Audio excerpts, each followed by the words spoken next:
Hi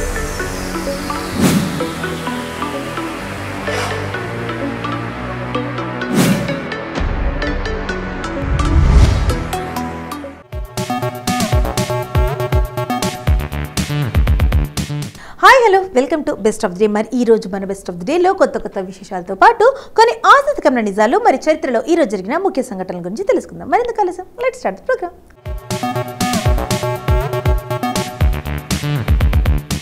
ముందుగా ప్రపంచ Nelson Mandela అంతర్జాతీయ దినోత్సవం గురించి చెప్పుకుందాం. ప్రతి ఏటా జూలై 18న ప్రపంచవ్యాప్తంగా నెల్సన్ మండేలా అంతర్జాతీయ దినోత్సవాన్ని నిర్వహిస్తారు. వర్ణ వివక్షకు వ్యతిరేకంగా ప్రపంచ శాంతికి కృషి చేసిన నెల్సన్ మండేలా జయంతి సందర్భంగా ఈ దినోత్సవాన్ని జరుపుకుంటున్నారు. మండేలా గౌరవార్థం ఆయన పుట్టినరోజున వేడుకలు నిర్వహించాలని 2009 నవంబర్ 10న ఐక్యరాజ్య సమితిలో జరిగిన సమావేశంలో పాల్గొన్న 192 మంది సభ్యులు ఆమోదించగా ప్రతి సంవత్సరం జూలై 18న నెల్సన్ మండేలా అంతర్జాతీయ దినోత్సవంగా పాటించాలని general assembly president Ali Treki తీర్మానించారు. 2009 ఏప్రిల్ 27న నెల్సన్ మండేలా ఫౌండేషన్ వారు మండేలా దినోత్సవాన్ని అధికారికంగా నిర్వహించడం కోసం ప్రపంచ దేశాల మద్దతును ఆహ్వానించింది.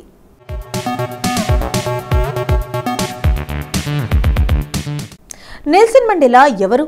నెల్సన్ రోలిహాలా మండేలా దక్షిణాఫ్రికా మాజీ అధ్యక్షుడు. ఆ దేశానికి పూర్తి స్థాయి ప్రజాస్వామ్యంలో ఏకమైన మొట్టమొదటి నాయకుడు. అధ్యక్షుడు కాకముందు ఇతను జాతి వివక్ష వ్యతిరేక ఉద్యమకారుడు. ఆఫ్రికన్ నేషనల్ కాంగ్రెస్కు దానికి సాయుధ విభాగం అయిన ఉంకోంటో విసిజ్వేకు అధ్యక్షుడు. జాతి వివక్షను వ్యతిరేకంగా జరిపిన పోరాటంలో జరిగిన ఒక మరణకాండకు సంబంధించి 27 సంవత్సరాల పాటు రోబెస్ అనే ద్వీపంలో జైలు శిక్ష అనుభవించారు. 20వ శతాబ్దపు అత్యంత ప్రసిద్ధులైన ప్రపంచ నాయకులలో ఒకడు. నల్లజాతి సూర్యుడని పలు తెలుగు వ్యాసాలు ఈయన గురించి వర్ణించారు. జాతి వివక్షతకు వ్యతిరేకంగా జరిపే పోరాటాలకు, వర్ణ సమానతకు నెల్సన్ మండేలా సంకేతంగా నిలిచాడు.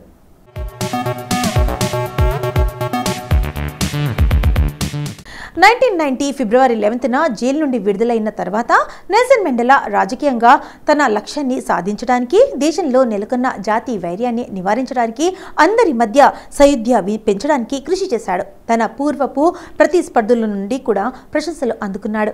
100కు పైగా అవార్డులు, సత్కారాలతో వివిధ దేశాలు, సంస్థలు మండేలాను గౌరవించాయి. వాటిలో 1993లో లభించిన నోబెల్ శాంతి బహుమతి ముఖ్యమైనది.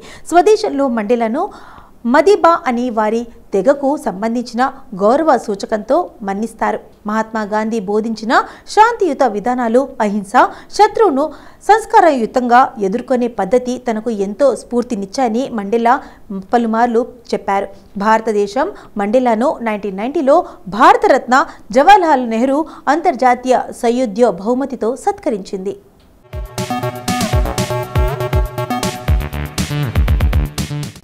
భారతదేశం నుండి మండేలాకు ఎంతో సమర్థన లభించింది. ప్రపంచవ్యాప్తంగా అణచివేతకు వ్యతిరేకంగా పోరాడే కోట్ల మంది ప్రజలకు మండేలా ఒక ప్రతీకగా మారారు. పశ్చిమ దేశాలు కూడా హక్కుల ఉద్యమకారులైన అబ్రహం లింకన్, మార్టిన్ లూథర్ కింగ్లతో సమానంగా ఆయనను గౌరవిస్తున్నాయి. హింసా మార్గంలో ప్రారంభించిన ఉద్యమాన్ని గాంధేయ మార్గంలోకి ఆయన మలుచుకున్న తీరు ఆయనకు దక్షిణాఫ్రికా గాంధీగా పేరు తెచ్చింది. నోబెల్ శాంతి బహుమతితో అంతర్జాతీయ సమాజం ఆయనను గౌరవించుకోగా 1990లో అత్యున్నత పౌర పురస్కారం భారతరత్న ఇచ్చి భారతీయ సమాజం తనను తాను గౌరవించుకుంది. మండేలా 2013 డిసెంబర్ 5న మరణించారు. మండేలా మానవతకే స్ఫూర్తి ప్రధానతి రాష్ట్రపతి ప్రణబ్ ముఖర్జీ కొనియాడారు. దక్షిణాఫ్రికా మాజీ అధ్యక్షుడు నెల్సన్ మండేలా మృతికి గౌరవ సూచకంగా కేంద్ర ప్రభుత్వం 5 రోజుల సంతాపదినిలు ప్రకటించింది.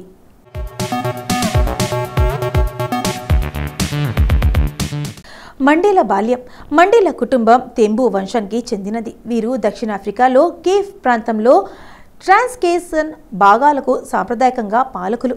ఇతడు ఉమాటా జిల్లాలో మవేజో అనే ఊరిలో 18 జూలై 1918న జన్మించాడు. ఇతను తాత్కాలంలో వారు పాలించే తెంబు తెగల ప్రాంతం బ్రిటిష్ వలస పాలకులు పరిమితమైంది. మండేలా తండ్రి గాడ్ల హక్కుల ప్రకారం పాలకుడు కాకపోయినా కొన్ని స్థానిక తెగలకు నాయకుడిగా గుర్తింపు కలిగి ఉండేవాడు. స్థానిక కౌన్సిల్లో సభ్యుడు. గాడ్లకు 4 భార్యలు, 13 పిల్లలు. వారిలో గాడ్ల 3వ భార్య నోసెకెని ఫ్యాన్కి జన్మించిన మగబిడ్డగా రోలిహాలా అనే పేరు పెట్టారు. మండేలా బాల్యం తల్లి కుటుంబానికి చెందిన గూడెంలో అధికంగా గడిచింది.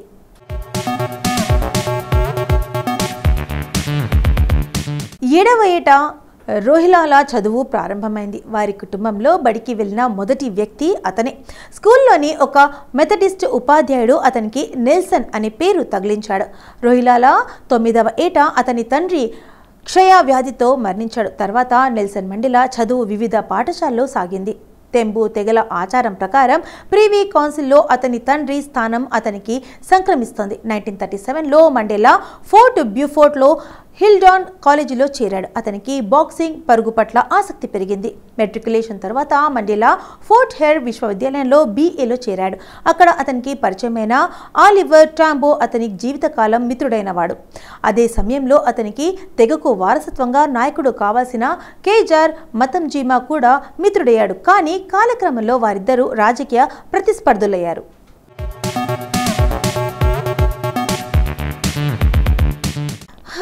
ఇప్పటి వరకు ప్రపంచ నెల్సన్ మండేలా అంతర్జాతీయ దినోత్సవం గురించి మనకు తెలియని కొన్ని ఆసక్తికరమైన నిజాలు తెలుసుకున్నాం కదా.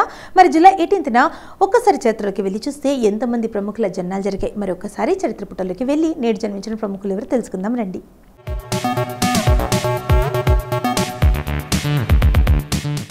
ప్రియాంక చోప్రా భారతీయ నటి, మాజీ ప్రపంచ సుందరి. తన నటన జీవితాన్ని ప్రారంభించక ముందు మోడల్గా పనిచేసిన ఆమె 2000లో ప్రపంచ సుందరి కిరీటాన్ని చేజిక్కించుకుంటూ తర్వాత ప్రసిద్ధికెక్కింది. తమిళన్ అనే తమిళ్ చలనచిత్ర ద్వారా నటన జీవితం ప్రారంభించింది. తదుపరి సంవత్సరం అనిల్ శర్మ దర్శకత్వంలో the hero love story of a spy ద్వారా ఆమె బాలీవుడ్ రంగప్రవేశం చేసింది. కానీ అదే సంవత్సరంలో రాజ్ కన్వర్ దర్శకత్వంలో వచ్చిన అందాజ్ చిత్రం ద్వారా ఆమెకు పరిశ్రమలో తొలి విజయం లభించింది. ఈ చిత్రానికి ఫిలింఫేర్ ఉత్తమ నూతన నటి పురస్కారం లభించింది. అశోక్ చోప్రా, మధు అఖోరి వైద్య దంపతులకు జార్ఖండ్లోని జంషెద్పూర్లో చోప్రా 1982 జూలై 18న జన్మించింది.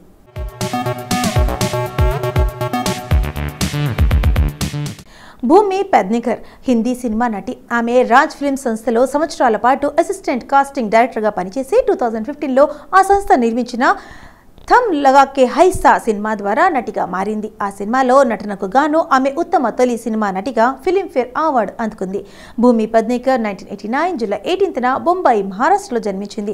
యష్ రాజ్ ఫిల్మ్స్ నిర్మించిన శరత్ కటారియా దర్శకత్వం వహించిన రొమాంటిక్ కామెడీ దమ్ లగాకే హైసాలో ఆయుష్మాన్ ఖురానా పాత్రకు అధిక బరువు గల భార్యగా పాద్నేకర్ నటన రంగప్రవేశం చేసింది. తయారీలో భాగంగా ఆమె దాదాపు 12 కిలోల శరీరం బరువు పెరిగింది.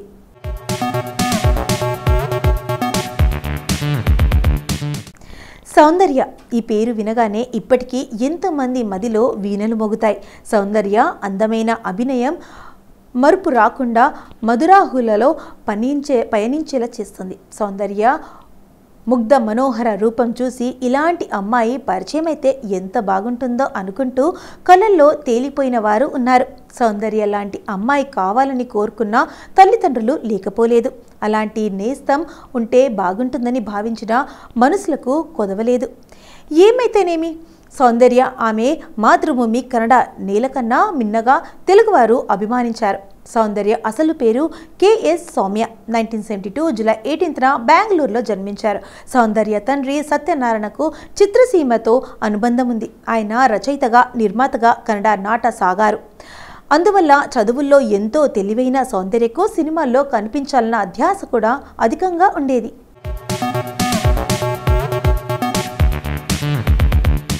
స్మృతి శ్రీనివాస్ మదాన్ భారత మహిళా జాతీయ జట్టు తరఫున ఆడే భారతీయ క్రికెటర్. 2018 జూన్లో భారత క్రికెట్ కంట్రోల్ బోర్డు BCCI ఆమెను ఉత్తమ మహిళా అంతర్జాతీయ క్రికెటర్గా పేర్కొంది. 2018 డిసెంబర్లో అంతర్జాతీయ క్రికెట్ కౌన్సిల్ ICC ఆమెకు ఉత్తమ మహిళా క్రికెటర్గా రాచెల్ హేహో ఫ్లింట్ అవార్డు ప్రదానం చేసింది. అదే సమయంలో ఆమె ICC one day player of the ఇయర్గా ఎంపికైంది.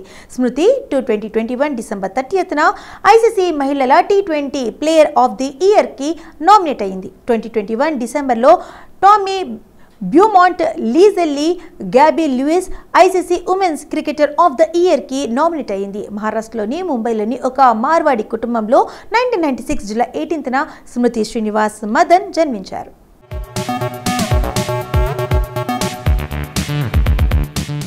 విలియం మేక్పీస్ ఠాక్రే ఒక ఆంగ్ల నవల రచయిత, చిత్రకారుడు. అతను తన వ్యంగ్య రచనలకు ముఖ్యంగా 1847 నుంచి 1848 నవల వాటికి ఫెయిర్ బ్రిటిష్ సమాజం యొక్క విస్తృత చిత్రం, 1844 నవల్ ది లక్ ఆఫ్ బారీ లిండర్స్లకు ప్రసిద్ధి చెందాడు. దీన్ని 1975లో స్టాన్లీ కుబ్రిక్ చిత్రంగా స్వీకరించారు. ఠాక్రే బ్రిటిష్ ఇండియాలోని కలకత్తాలో జూలై 18, 1811న జన్మించారు. 1850లో తన తండ్రి మరణం తర్వాత ఇంగ్లాండ్కు పంపబడ్డాడు. అతను వివిధ పాఠశాలలో చదువుకున్నాడు. కొంతకాలం క్యాంబ్రిడ్జ్లోని ట్రినిటీ కాలేజ్లో చేరాడు. తర్వాత యూరప్కు వెళ్ళాడు. ఠాక్రే తన వారసత్వ సంపదలో ఎక్కువ భాగాన్ని జూదం, విజయవంతం కాని వార్తా పత్రికలపై వృధా చేశాడు. అతను తన కుటుంబాన్ని పోషించడానికి జర్నలిజం వైపు మొగ్గు చూపాడు. ప్రధానంగా ప్రెజర్స్ మ్యాగజైన్, ది టైమ్స్, పంచలో పనిచేశాడు.